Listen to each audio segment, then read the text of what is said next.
if your parents had a kick-ass car at some stage, if you've seen it on TV, and if you had it on the poster or if you had a Matchbox car, then you're destined to love cars and get one of those cars later on.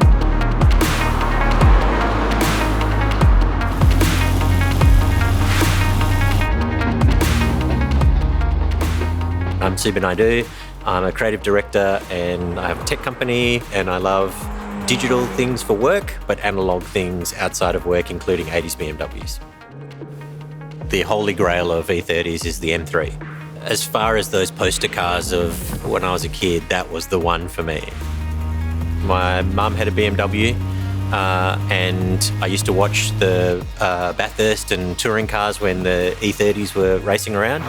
And I had the Matchbox car as well.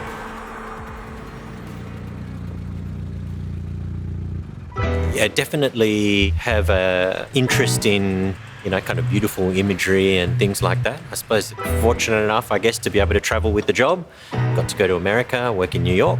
I used to live on the Lower East Side, Alphabet City, and then office was just off Broadway.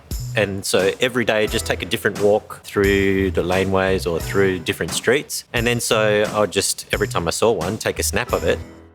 It was a friend. He was the one that said, start posting it on Instagram. That's how NYCars kicked off. It was just a hobby. It was really just a way to see cool classic cars that were slightly grungy or gritty, that were real and driven against these, urban backdrops.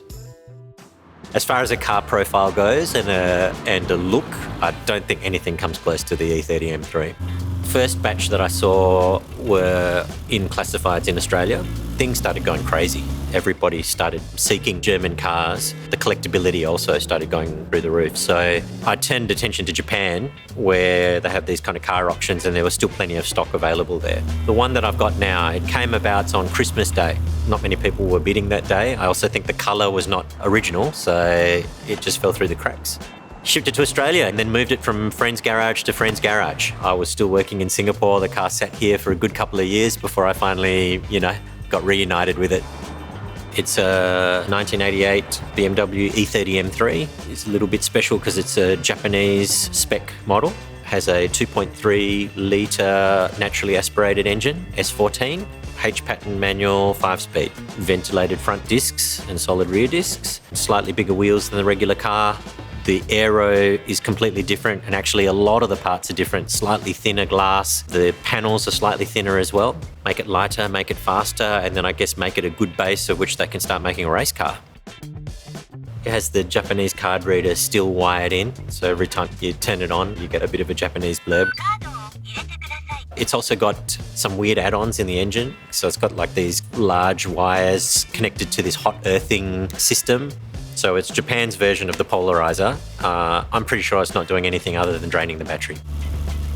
This car raced everywhere. It's one of the most successful touring cars of all time. And there's something about that 2.3 litre combo in a small car, rear-wheel drive, that's just beautiful. Engine's super responsive, beautiful handling, get a lot of kind of corner exit speed. It just makes you feel like a better driver than you are. The car is best suited to shorter, twistier roads, definitely. But actually the thing I like is probably more the fun of driving with friends, with a destination where we can kind of sit down and relax and have a good time. The best drives are the ones where the car actually ends up getting home too. They're the ones I like.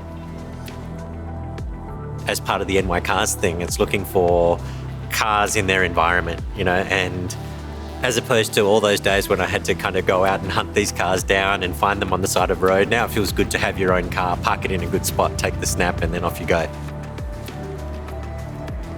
The passion for cars, the passion for driving cars, and that having something that not everybody else has on the road, that uniqueness that comes from them, I think that is part of the drive.